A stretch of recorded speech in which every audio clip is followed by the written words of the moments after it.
Le secret des cafards invincibles, du papier à partir de déjections animales et des rats paralysés qui remarchent. Bonjour à tous, voici votre concentré d'actualité scientifique pour ce 25 mars.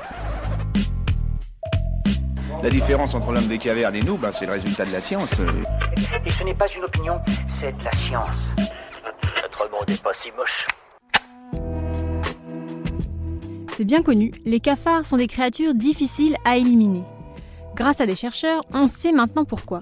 Leur secret se cache dans leur génome. Les cafards sont en effet dotés de gènes leur offrant un vrai couteau suisse pour survivre à leur environnement. De la détection de toxines à la régénération de membres, autant dire qu'ils ne vont pas cesser de sitôt de prospérer sur la planète. Des archéologues ont révélé une découverte inattendue en Belgique.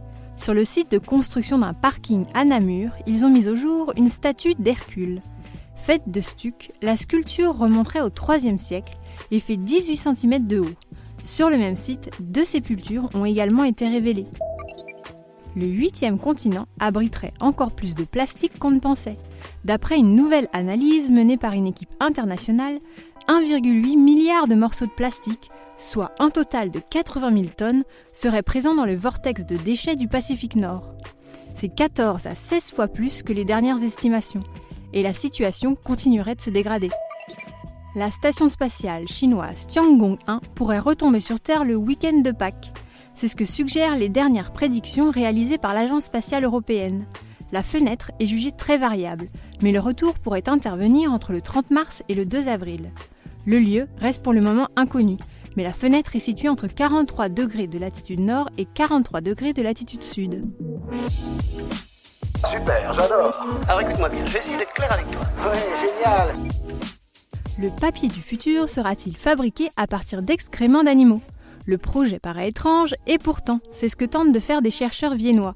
Leur idée est plus précisément d'utiliser la cellulose présente dans les déjections de certains animaux herbivores, comme les éléphants ou les vaches.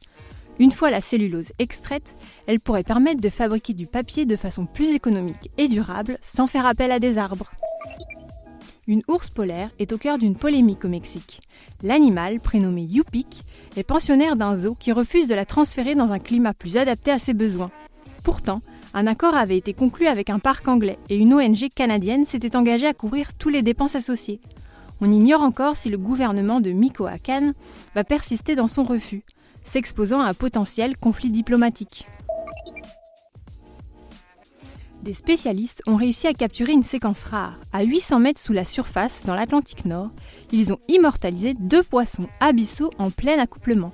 Leur particularité est que la femelle est bien plus grosse que le mâle, et que ce dernier s'y prend d'une façon un peu spéciale. Après avoir mordu la femelle, leurs tissus vont fusionner, transformant le mâle en vrai parasite. Des rats paralysés ont pu remarcher grâce à un traitement innovant. Des chercheurs suisses ont utilisé de la stimulation électrique et de la rééducation assistée pour provoquer la création de nouvelles connexions dans leur cerveau. À l'issue de l'étude, les rongeurs ont pu retrouver l'usage de leurs pattes. Mais les recherches doivent être poursuivies pour savoir si ce traitement pourrait être appliqué sur l'homme. Et voilà, c'est tout pour aujourd'hui. On vous souhaite une bonne journée et on vous dit à demain pour de nouvelles actualités scientifiques. Voilà. Il ne reste plus qu'à vous remercier de votre attention. Au revoir.